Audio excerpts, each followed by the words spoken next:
รายการข่าวนครหลวงเวียงจันทน์รายการข่าวนครหลวงเวียงจันทน์สบายดีท่านผู้ฟังที่เคารพที่นี่สถานีวิทยุกระจายเสียงนครหลวงเวียงจันทน์รายการข่าวนครหลวงเวียงจันทน์ประจำวันอังคารวันที่25สิงหาคม2026มีข่าวที่สำคัญต่างๆมานำเสนอต่อบรรดาท่านต่อไปเส้นทางรับฟังรายละเอียดกมสุมรัฐบาลประจำเดือนสิงหาสุมใส่แก้ไขปัญหาเศรษฐกิจและภัยพิบัติกมสุมรัฐบาลสมัยสามัญประจำเดือนสิงหา2026จัดขึ้นวันที่24สิงหาคม2026อยู่สำนักงานนายกรัฐมนตรีโดยเป็นประธานของทานสนไซศรีพันดรนายกรัฐมนตรีมีบรรดาทานรองนายกรัฐมนตรีสมาชิกรัฐบาลและภาคส่วนที่เกี่ยวข้องเข้าร่วมแบบซึ่งหน้าประธานรองประธานผู้ตั้งหน้าคณะกรรมการปกครองนครหลวงเวียงจันทน์และบรรดาแขวงเข้าร่วมผ่านระบบกองประชุมทางไกลเพื่อรับฟังและประกอบคำเห็นต่อการรายงานสภาพพ้นดินประจำเดือนสิงหาและทิศทางแผนการจุดซุมประจำเดือนกันยา2026กองประชุมครั้งนี้ไข่ขึ้นในทำกลางบรรยากาศทั่วภาคทั่วรัฐและทั่วปวงชนลาวบรรดาเผ่ากำลังขุนเคี่ยวจัดตั้งพันขยายมติกองประชุมใหญ่ครั้งที่12ของภาคแผนพัฒนาเศรษฐกิจสังคมแห่งชาติ5ปีครั้งที่10วาระแห่งชาติว่าด้วยการพัฒนาชนบทและความทุกข์ยากเคียงคู่กันนี้ก็อยู่ในท่ามกลางที่สภาพการภาคพื้นและสากลยังสืบต่อเข่งห้อนสับสนและคาดคะเนได้ยากเป็นต้น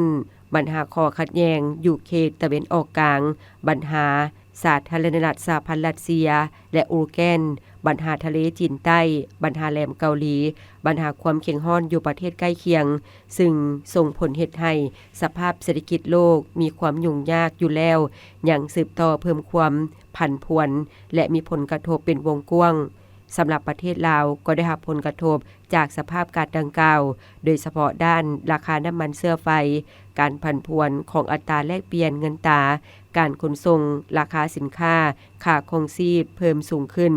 รวมทั้งผลกระทบจากภัยพิบัติทางธรรมชาติภัยน้ำท่วมน้ำไหลสู่อยู่8แขวงเฮ็ดให้ส่งผลกระทบต่อเงินซานบ้านซองเนื้อที่ทำการผลิตชีวิตและทรัพย์สินของประชาชนทางกระทบใส่พื้นฐานโครงสร้างอย่างหนักหน่วงในนี้ท่านนายกรัฐมนตรีบรรดาทานรองนายกรัฐมนตรีและสมาชิกรัฐบาลจำนวนหนึ่งได้เคลื่อนไหวติดตามแก้ไขปัญหาตัวจริง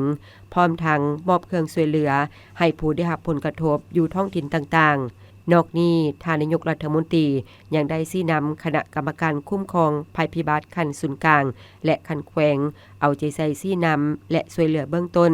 รวมทั้งการเกี่ยมรับมือภัยพิบัติอาจเกิดขึ้นกองประชุมจะดำเนินแต่วันที่24-25 สิงหาคม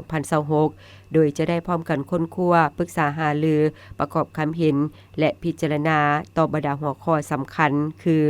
รายงานสภาพพ้นดินและเวียกการจุดสุมหีบด่วนจำนวนหนึ่งคือการปฏิบัติเวียกจุดสุมพ้นดินประจำเดือนสิงหาและทิศทางแผนการประจำเดือนกันยา2026ของรัฐบาล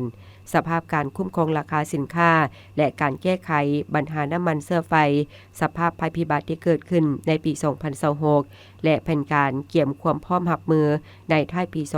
2026ห่างดำรัดว่าด้วยมาตรฐานพ้นดินและมาตรฐานพัฒนาฉบับปรับปรุงห่างกฎหมายว่าด้วยรัฐบาลฉบับปรับปรุงห่างกฎหมายว่าด้วยการจัดซื้อจัดจ้างด้วยทุนของรัฐฉบับปรับปรุงห่างกฎหมายว่าด้วยการควบคุมเครื่องดื่มที่มีธาตุเหล้าฉบับปรับปรุงห่างกฎหมายว่าด้วยการประกันสุขภาพฉบับปรับปรุงห่างกฎหมายว่าด้วยประกันสังคมฉบับปรับปรุง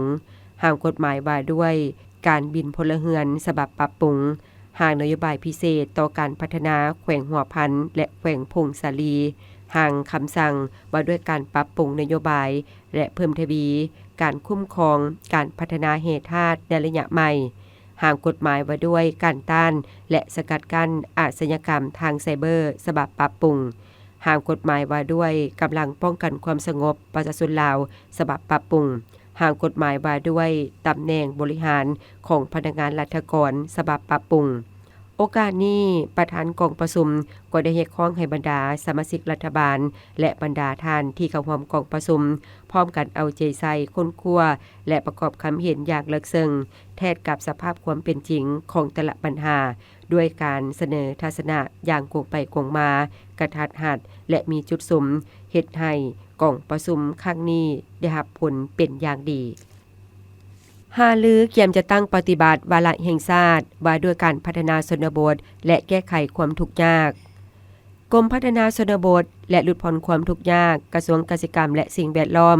จัดกองประชุมค้นคว้าปรึกษาหารือและเป็นเอกภาพบรรดาเอกสารเกี่ยวกับการกาเกียมจัดตั้งปฏิบัติวาระแห่งชาติว่าด้วยการพัฒนาชนบทและแก้ไขความทุกข์ยากซึ่งจัดขึ้นวันที่24-26 สิงหาคม 2026อยู่นครหลวงเวียงจันทน์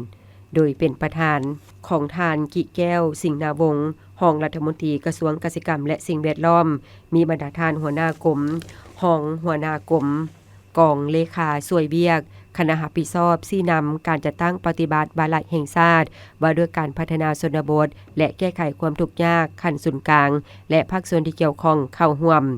เพื่อเล็งจัดตั้งผันขยายมติกองประชุมสภาแห่งชาติฉบับเลขที่34/สพสลงวันที่10 กรกฎาคม 2026ว่าด้วยการรับรองวาระแห่งชาติว่าด้วยการพัฒนาชนบทและแก้ไขความทุกข์ยากให้บรรลุตามระดับคาดหมายและปรากฏผลเป็นจริงโดยเฉพาะการสุบใส่จะตั้งปฏิบัติบรรดานาเวียกจุดสุมที่ได้กำหนดในวาระแห่งชาติท่านปริญญาเอกวงศ์สวรรค์วงศ์ไก่สอนรองหัวหน้ากรมพัฒนาชนบทและลดผ่อนความทุกข์ยากได้ตั้งหน้าให้กองเลขาคณะสวยเวียกคณะรับผิดชอบชี้นำการจัดตั้งปฏิบัติวาระแห่งชาติว่าด้วยการพัฒนาชนบทและแก้ไขความทุกข์ยากขั้นศูนย์กลางรายงานเกี่ยวกับสภาพรวมของการกาเกียมห่างเพนปฏิบัติงานแห่งชาติและห่างมติรัฐบาลว่าด้วยการแบ่งความรับผิดชอบในการจะตั้งปฏิบัติมติสภาแห่งชาติว่าด้วยการพัฒนาชนบทและแก้ไขความทุกข์ยากโดยยกให้เห็นสภาพรวมของการกำหนดทิศทางจุดประสงค์แผนงานโครงการกิจกรรมและมาตรการจัดตั้งปฏิบัติเพื่อเป็นเครื่องมือและบอนอิงสำคัญในการจัดตั้งปฏิบัติวาระแห่งชาติว่าด้วยการพัฒนาชนบทและแก้ไขความทุกข์ยากเอกภาพห่างคำแนะนำเกี่ยวกับการจัดตั้งผันขยายวาระแห่งชาติพร้อมทั้งเผยแพร่แนะนำให้คะแนนการขั้นศูนย์กลางแขวงและเมืองรับรู้และพร้อมกันนำไปจัดตั้งปฏิบัติให้เกิดประโยชน์สูงสุดนอกนี้กองประชุมยังได้พร้อมกันค้นคว้าปรึกษาหารือแลกเปลี่ยนคำคิดเห็นและสร้างความเป็นเอกภาพในทางปฏิบัติจากคะแนนการเกี่ยวข้องขั้นศูนย์กลางเพื่อเป็นข้อมูลพื้นฐานให้คณะรับผิดชอบนำไปปรับปรุงเฮ็ดให้การกาเกียมเวียกการดังกล่าวได้รับมากผลดีขึ้นกว่าเก่าทั้งเป็นการยั่งยืนและรับประกันต่อเนื้อในสำคัญของหางแผนปฏิบัติการแห่งชาติที่กำหนดออกบรรดาแผนงานโครงการกิจกรรมและงบประมาณที่จะสังรวมเข้าในการจัดตั้งปฏิบัติอยู่ขั้นครอบครัวบ้านเมืองทุกข์ยากที่เป็นเป้าหมายของการปฏิบัติวาระแห่งชาติผลของประชุมค้นคว้าปรึกษาหารือและเอกภาพต่อบรรดาห่างเอกสารวาระแห่งชาติว่าด้วยการพัฒนาชนบทและแก้ไขความทุกข์ยากในครั้งนี้จะกลายเป็นข้อมูลพื้นฐานให้รัฐบาลนำไปผ่านในกองประชุมสามัญเทื่อที่2ของสภาแห่งชาติในท้ายปีนี้และจะได้เริ่มจัดตั้งปฏิบัติบรรดาโครงการจุดสุมในต้นปี 2027บนพื้นฐานการรับรองโดยกองประชุมสมัยสามัญเทื่อที่2ของสภาแห่งชาติสุดที่10จนถึงปี 2030พร้อมนี้ยังจะได้สรุปถอดถอนบทเรียนและประเมินผลของการจัดตั้งปฏิบัติในท้ายสมัยของการปฏิบัติวาระแห่งชาติหารือการปฏิบัติโครงการคุ้มครองมลพิษและสิ่งเสียดเหลืออยู่สาธารณรัฐประชาธิปไตยประชาชนลาวกองประชุมคณะชี้นำโครงการคุ้มครองมลพิษและสิ่งเสียดเหลืออยู่สาธารณรัฐประชาธิปไตยประชาชนลาวจัดขึ้นในอาทิตย์ที่ผ่านมาอยู่นครหลวงเวียงจันทน์โดยเป็นประธานของทานเดชสงครามธรรมวงศ์รองรัฐมนตรีกระทรวงโยธาธิการและขนส่งและทานปริญญาเอกนางวิไลวรณ์จันทราตรีรองประธานคณะกรรมการปกครองนครหลวงเวียงจันทน์มีบรรดาหัวหน้ากรมรองหัวหน้ากรมหัวหน้าแผนกและวิชาการภาคส่วนเกี่ยวข้องเข้าร่วม โครงการคุ้มครองมลพิษและสิ่งเสียดเหลืออยู่สาธารณรัฐประชาธิปไตยประชาชนลาวมีระยะการจัดตั้งปฏิบัติโครงการ6ปีเริ่มแต่ปี 2025 หา 2031 โดยมีกระทรวงโยธาธิการและขนส่งและกระทรวงเกษตรกรรมและสิ่งแวดล้อมเป็นผู้จัดตั้งปฏิบัติโครงการจุดประสงค์ของกองประชุมครั้งนี้เพื่อหาฟังการนำเสนอของโครงการเกี่ยวกับสภาพรวมโครงการการจัดตั้งปฏิบัติกิจกรรมโครงการความคืบหน้าและแผนจัดตั้งปฏิบัติโครงการโดยรวมประจำ6เดือนต้นปี 2026 และแผนการประจำปี 6 เดือนท้ายปี 2026 พร้อมทั้งเป็นการปรึกษาหารือเกี่ยวกับข้อเสนอสิ่งท้าทายและการประสานงานของแต่ละภาคส่วน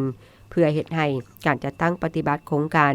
ดำเนินไปอย่างมีประสิทธิภาพสำเร็จตามกำหนดเวลาและบรรลุตามคาดหมายที่วางไว้กองประชุมครั้งนี้เป็นครั้งที่2ของโครงการและเป็นครั้งที่2ของปี 2026 ในการพบกันเป็นทางการของคณะชี้นำโครงการภายหลังที่ได้รับการแต่งตั้งจากรัฐมนตรีตามข้อตกลงฉบับเลขที่23862ทับยทคลงวันที่3ตุลา2025ซึ่งเป็นกองประชุมการริเริ่มโครงการคุ้มครองมลพิษและสิ่งเสียดเหลืออยู่สาธารณรัฐประชาธิปไตยประชาชนลาว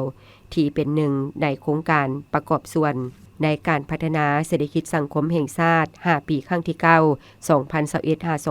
2021-2025 แผนพัฒนา5ปีของกระทรวงโยธาธิการและขนส่งที่ได้วางเป้าหมายก่อสร้างและปรับปรุงโครงสร้างพื้นฐานด้านการคุ้มครองสิ่งเสียดเหลือ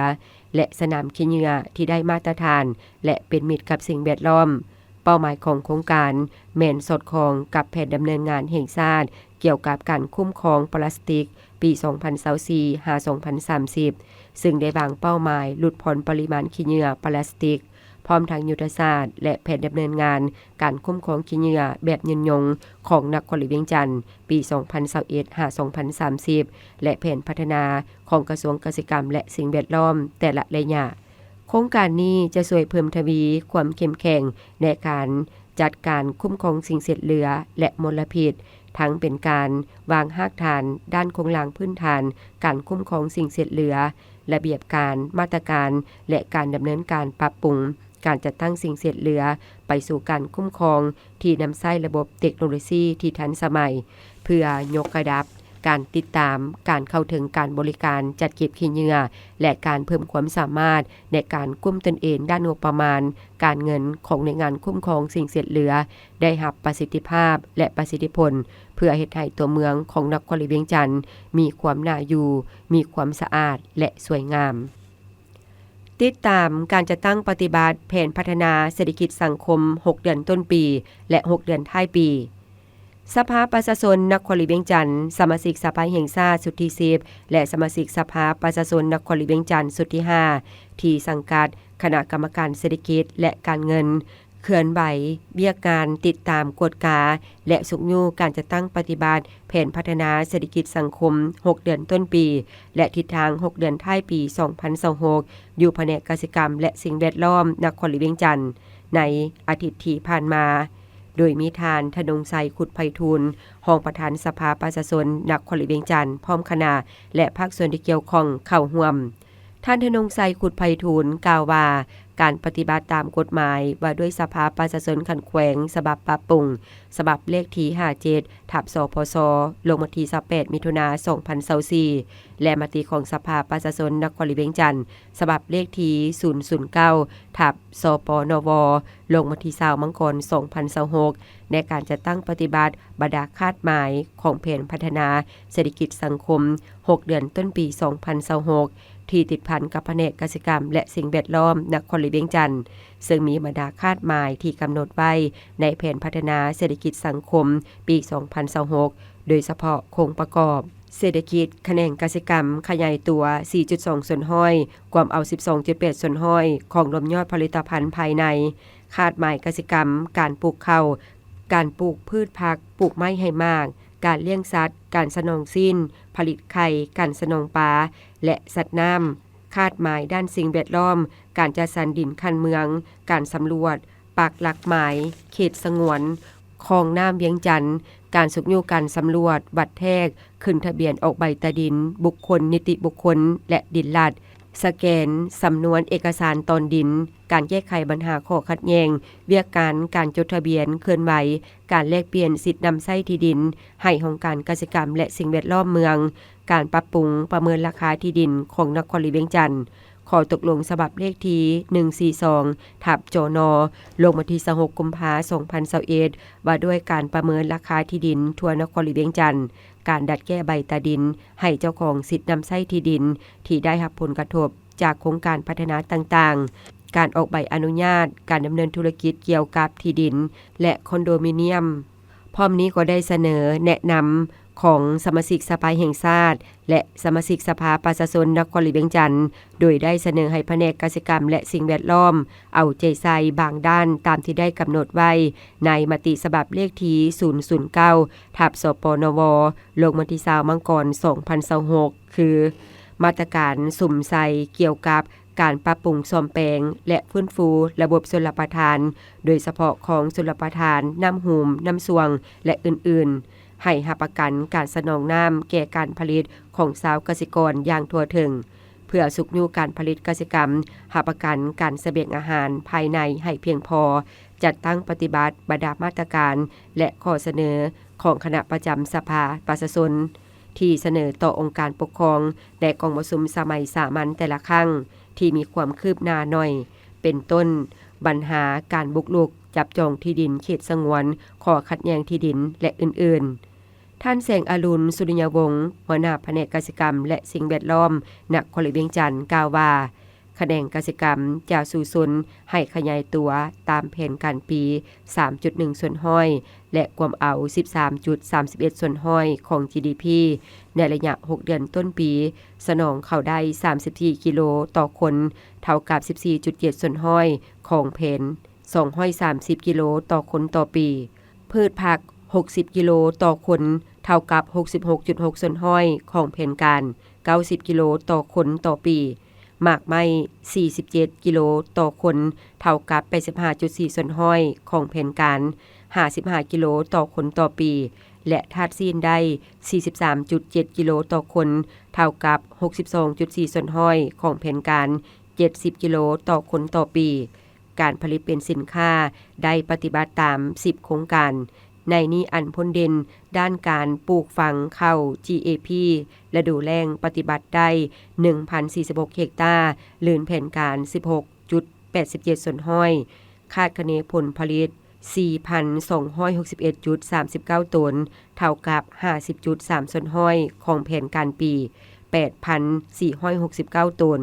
ปลูกข้าวเจ้าป้อนโรงงานในฤดูแล้งปฏิบัติได้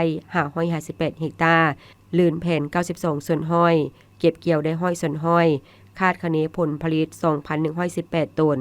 ผักอินทรีย์ผลผลิต 1,969.5 ตนเท่ากับ 64.8 ส่วนห้อยของแผนการปี 3,039 ตนผัก GAP ผลผลิต 3,567.5 ตนเท่ากับ 58.3 ส่วนห้อยของแผนการปี 6,113 ตนปลูกมันต้นเป็นสินค้าผลผลิตได้ 64,954 ตนเท่ากับ 75.3 ส่วนห้อยของแผนการปี 86,150 ตนการปลูกสลีอาหารสัตว์ผลผลิตได้585 ตนเท่ากับ 38.6 ส่วนห้อยของแผนการปี 1.514 ตนการปลูกข้าวอินทรีย์ได้กระเกียมพื้นที่ปลูกในฤดูฝน407เฮกตาร์การฟื้นฟูและปกปักรักษาป่าไม้ให้มีเนื้อที่ปกคลุมสีเขียวให้ได้70ส่วนห้อยและอื่นๆเสื่อมซึมกฎระเบียบผักคำแนะนำของคณะจัดตั้งศูนย์กลางผักกองผู้ซึมเผยแพร่เสื่อมซึมกฎระเบียบผักประชาชนปฏิบัติลาวสมัยที่12และคำแนะนำของคณะจัดตั้งศูนย์กลางผักเกี่ยวกับการจัดตั้งปฏิบัติกฎระเบียบผักประชาชนปฏิบัติลาวสมัยที่12ให้สมาชิกผักหน่วยผักภาคฐานห้องการคุ้มครองบริการตัวเมืองเวียงจันทน์จัดขึ้นในอาทิตย์ที่ผ่านมาอยู่ห้องการคุ้มครองและบริหารตัวเมืองเวียงจันทน์โดยเป็นประธานของทานปริญญาเอกภูธรแก้วดวงมณีกรรมการคณะประจำภาคหัวหน้าคณะจัดตั้งนครหลวงเวียงจันทน์มีทานปัญญามณีวงศ์เลขาหน่วยภาคภาคฐานห้องการ คุ้มครองและบริหารตัวเมืองเวียงจันทน์มีบรรดาคณะรับผิดชอบคันนครหลวงเวียงจันทน์คณะหน่วยภาคและสมาชิกภาคเข้าร่วมกองประชุมครั้งนี้ผู้เข้าร่วมได้รับฟังการเผยแพร่เอกสารสำคัญเช่นกฎระเบียบภาคประชาชนปฏิบัติลาวสมัยที่12เสนอโดยทานสมมิตรศรีบุญมีรองประธานคณะกวดกาภาครองประธานองค์การกวดการรัฐนครหลวงเวียงจันทน์คำแนะนำของคณะจัดตั้งศูนย์กลางภาคเกี่ยวกับการจัดตั้งปฏิบัติกฎระเบียบภาคประชาชนปฏิบัติลาวสมัยที่12ฉบับเลขที่303ทับคจสพเสนอโดยทานปัญญามณีวงศ์กฎระเบียบฉบับดังกล่าวประกอบมี15หมวด64มาตราจุดประสงค์เพื่อให้สมาชิกภาคเข้าใจและกำได้เนื้อในของแต่ละหมวดแต่ละมาตราภาคประชาชนปฏิบัติลาวแม่นกองนำหน้าที่มีการจัดตั้งแม่นการจัดตั้งการเมืองสูงสุดของชนชั้นกรรมกรและ2ระบอบประชาธิปไตยประชาชนลาวเป็นตัวแทนที่จงรักภักดีอย่างเสมอต้นเสมอปลายต่อสิทธิและผลประโยชน์ของชนชั้นกรรมกรชาวพวกแรงงานลาวประดับเผ่าและของชาติลาวทั้งหมดพรรคประชาชนปฏิบัติลาวสร้างตั้งขึ้นวันที่22มีนา1955โดยสืบทอดภารกิจของพรรคคอมมิวนิสต์อินโดจีนซึ่งแม้นประธานไกรสอนพรหมิหารเป็นหลักแรงนำพาก่อตั้งทนุบำรุงฝึกฝนหล่อหลอมก่อสร้างและปรับปรุงให้นักแน่นเข้มแข็งอย่างบ่หยุดยั้งพรรคประชาชนปฏิบัติลาวประกอบด้วยบุคคลที่ตื่นตัวห้าวหันปฏิบัติดีเด่นกว่าหมู่และได้รับความไว้ใจสูงกว่าหมู่ในชนชั้นกรรมกรสาวเกษตรกรชั้นคนปัญญาชนและสาวพวกแรงงานอื่นๆในเผ่าต่างๆซึ่งได้ผ่านการทดสอบในขบวนการปกปักรักษาและพัฒนาประเทศชาติมีความสมัครใจเข้าในองค์การจัดตั้งของพรรคเพื่อสู่สนปฏิบัติวัตถุประสงค์และอุดมการณ์ของพรรคอย่างสุดกกสุดปลายวัตถุประสงค์ของพรรคประชาชนปฏิบัติลาวสืบต่อยึดมั่นแนวทางเปลี่ยนแปลงใหม่รอบด้านมีหลักการของพรรคนำพาทั่วปวงชนลาวทั้งชาติปฏิบัติปกปักรักษาประเทศชาติและมากผลของการปฏิบัติไว้ให้มั่นคงสร้างการหันเปลี่ยนใหม่ที่แข็งแรงเลิกเซิงและรอบด้านในการบูรณะระบอบประชาธิปไตยประชาชนก้าวขึ้นสู่สังคมนิยมอย่างหนักแน่น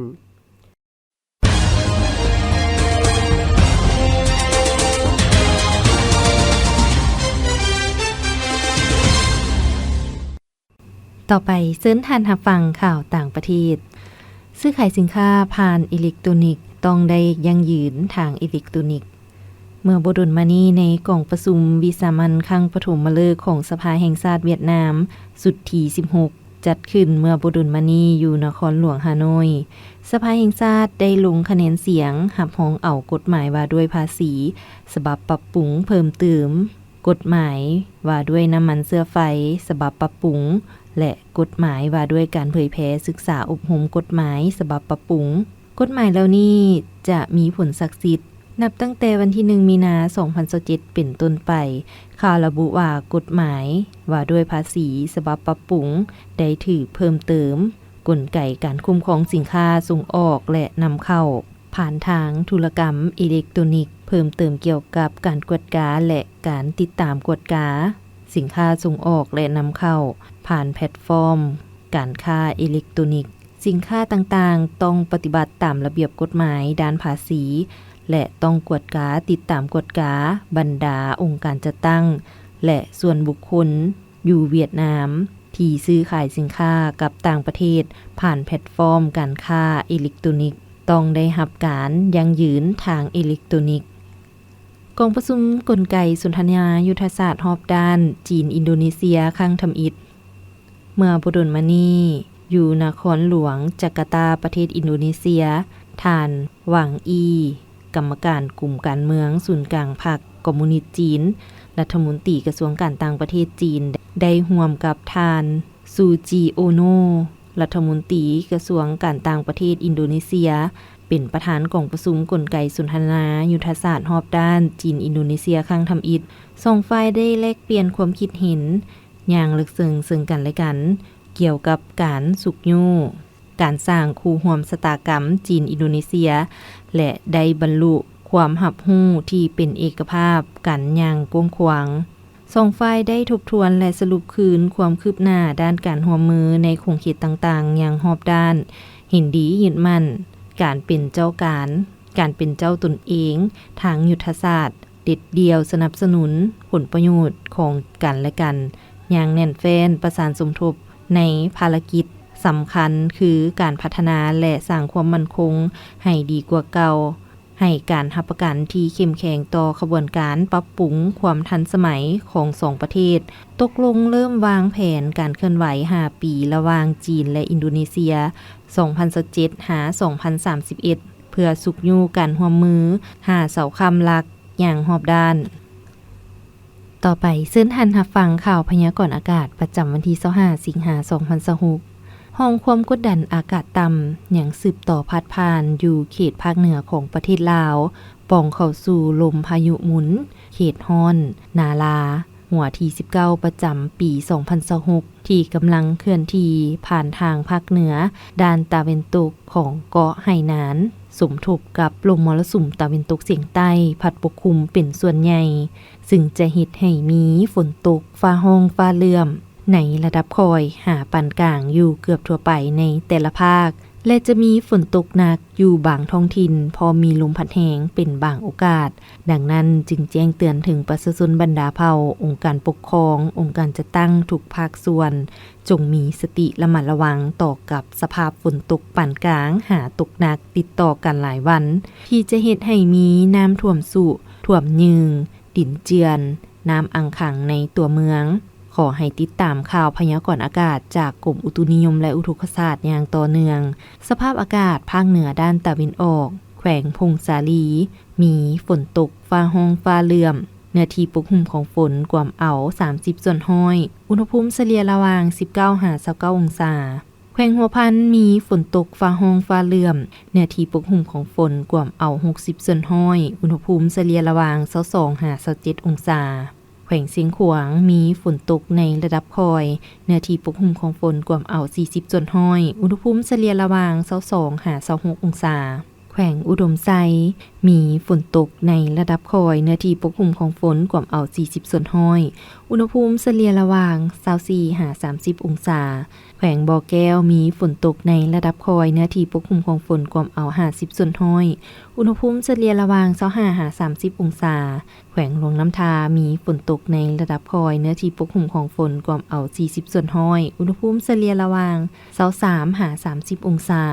แขวงหลวงพระบางมีฝนตกในระดับคอยเป็นบางบริเวณเนื้อที่ปกคลุมของฝนกว่าเอา30 ส่วนห้อยอุณหภูมิเฉลี่ยระหว่าง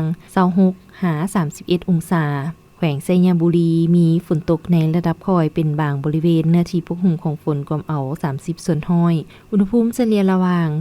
24-30 องศา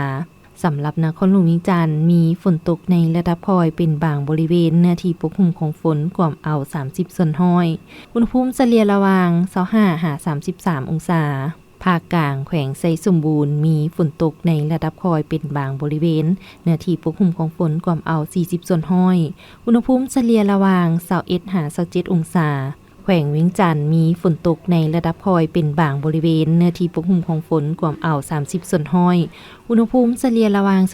24-32 องศาแขวงบริคำไซมีฝนตกในระดับคอยเนื้อที่ปกคลุมของฝนกว่าเอา30 ส่วนห้อยอุณหภูมิเฉลี่ยระหว่าง25-30 องศาแขวงขมวนมีฝนตกในระดับคอยมีเฟื่อหนาปกคลุมเนื้อที่ปกคลุมของฝนกว่าเอา30 ส่วนห้อยอุณหภูมิเฉลี่ยระหว่าง24-29 องศา